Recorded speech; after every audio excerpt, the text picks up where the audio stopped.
Coach, looking back on that trip you guys had to Lexington last month, a game that Reeves played really well for them. What kind of stands out to you about him, and how tough is it to defend a guy like that? Yeah, it hasn't been that fun looking back on that trip. I think that was our fourth game in the SEC, and we didn't play him there last year, so it was a new experience for our staff, the majority of our staff, and some of our players, and obviously it didn't go very well. Reeves obviously is, one of the best players in the league. He's, played well against a lot of teams. I've got a lot of respect for his game. He's, from what I can read and see and hear, he's a hard worker and is really, from outside looking in, he's a guy that's gotten better, each and every year, and you can tell he's put the time in. So everybody, respects that. But we just, again, it wasn't a good experience. We didn't play well, and got a lot to learn from it. I know it's easier said than done, and a lot of people, when they play Kentucky, say you want them to slow down the tempo and you want them to make you play your style. What makes it, probably a dumb question, but what makes it so hard to get Kentucky out of their rhythm and to play more of your style?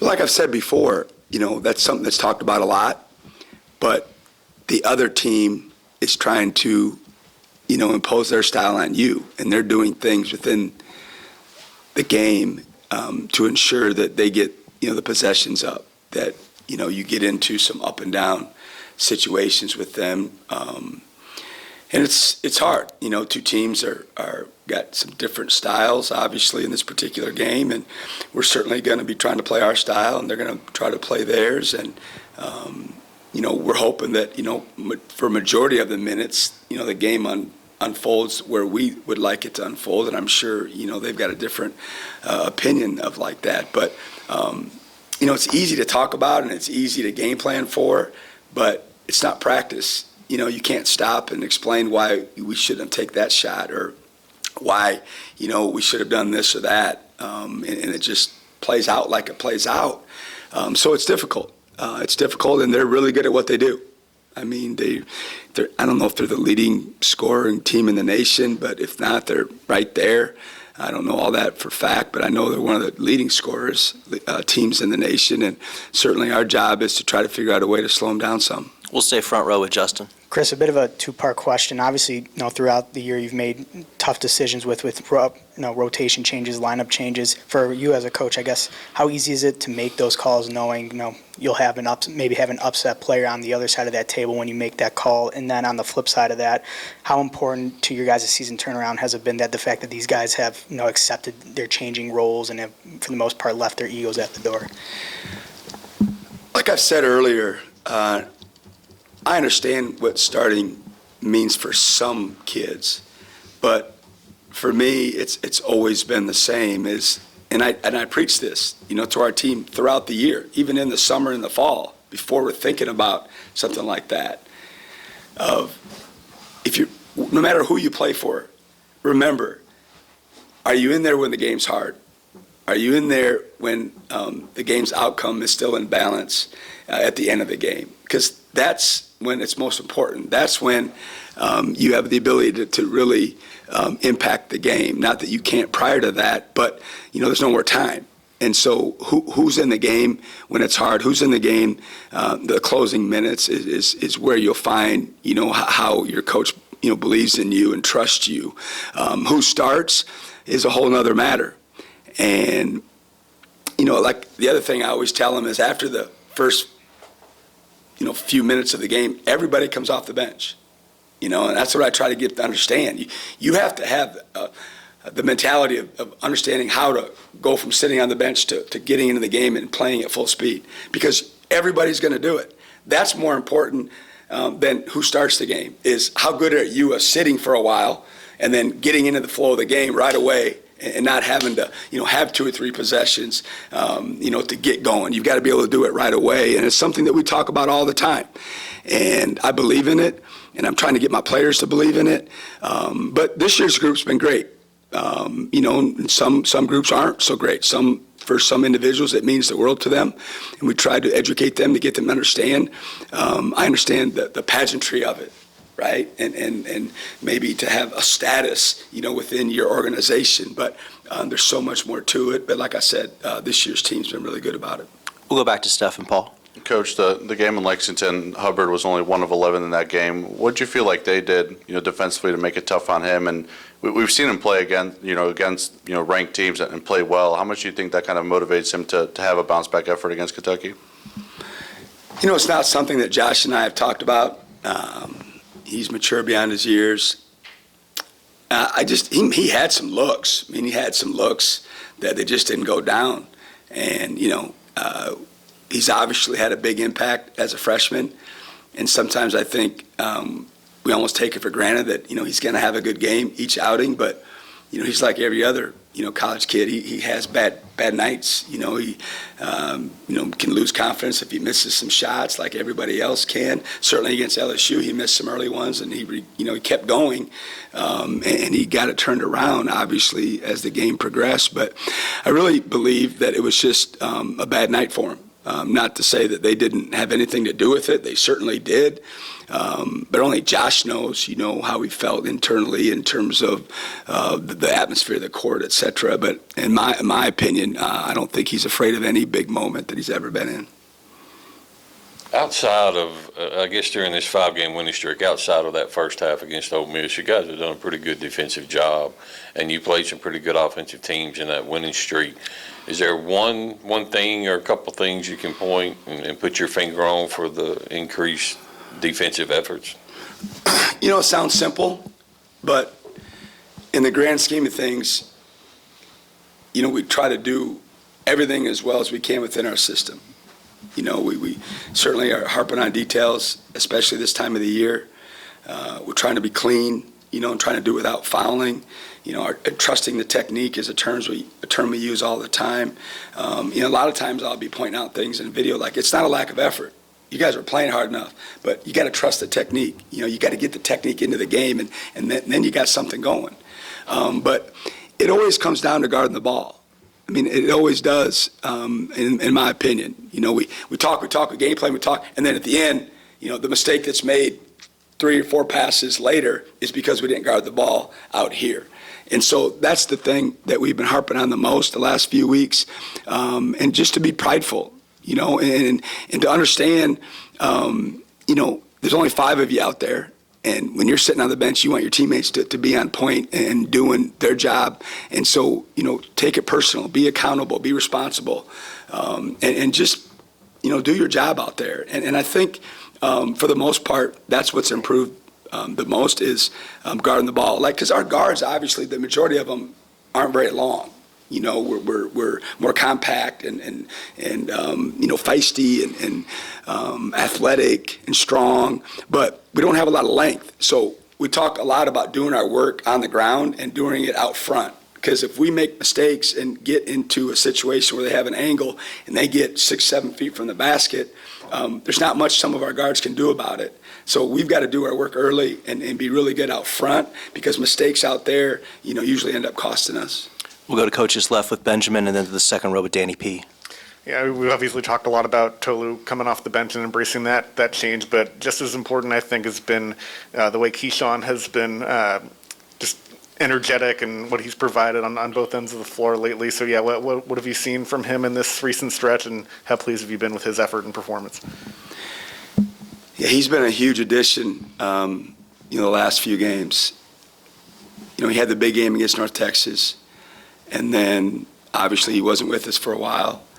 And since his return, in my opinion, he's changed the look of our team. And almost to the point now where it's on both ends. He's still a work in progress on defense, like we all are, but that was what we were most disappointed with in his early play, was that end of the court. But now he's working at it. He understands that he's got to, do his part on that end of the floor, and his head's in the right place that way in terms of being coachable, willing to get better at it. Certainly on the offensive end, what he's bringing to the table is very easy to see. We're just different when he's out there. We got a high-low type look, and he can stretch the defense. And the thing that's probably been most impressive is just his offensive rebounding. That's where he's given us the biggest, shot in the arm, is his ability to get second and third shots, and not only, on the defensive backboards, but on the offensive backboards. And, we're showing him clips of, he's rebounding from outside the three. A lot of guys if they're at the three-point line, instead of taking all that effort to go in there and probably not get it, will just start going to the defensive end. And he's got to the point where he's going almost every single time, and it's really helped us on the offensive end. So I can't say enough of good things about what he's added to our team and how different we are with him on the floor. Coach, how have you felt that Trey's played since his return, and are you getting the minutes out of him? I know he had the dunk the other night. What has he been giving you what you need from him in the minutes you've used him? Yeah, he had got the injury to his shooting hand, and when you're a shooter, and that's a big part of your game, that can really set you back mentally and physically. And he's worked diligently with the training staff to get himself in position to be back on the floor. And I think he's back in his groove, and it feels good about it. Obviously, he had that big dunk the other day, and he did it with his right hand, so he must be feeling pretty good about it. And hopefully, he can have some moments down the stretch where he helps us. Got time for a couple more. We'll go to Steph and then back to Justin. Bit of a two-part question with Dillingham. What have you thought of the way he's played for Kentucky this season? And then, on top of that, we talk about Josh or Dillingham, whoever it may be throughout the conference. It seemed like it's been a good freshman class, especially at the guard position. What have you thought of, I guess, that position, throughout the conference, and how some of these freshmen are stepping up and making an impact in their first year? Yeah, Dillingham is a special player. You just put scorer above his, mantle. That's just what he does. And, he's not a one-trick pony. He can do it in a lot of different ways. He can go both directions. He can stop on a dime and pull up from three, pull up from two. He's very, very quick. He's fast. But even though he has all those great athletic attributes, he does it under control. You never feel like he's out of control when he gets downhill, when he pulls up, from going at a pretty good speed, and he pulls up and shoots it. It's really, really hard to guard. And he's one of those guys that can change the game quickly.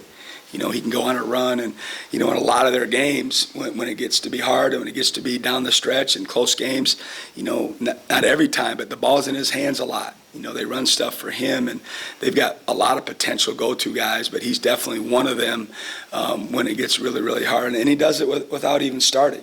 I don't think he started all year long for the most part, but in terms of freshmen, they got a bunch of them just on their team. Just on their team alone, you got him and Shepard who come off the bench, and obviously Wagner who starts, and Bradshaw and Edwards, and just on one team, you could talk about their freshman class and what it's done, for a top 25 basketball team in our league, and there's a bunch of other ones. Certainly Josh, is in that conversation.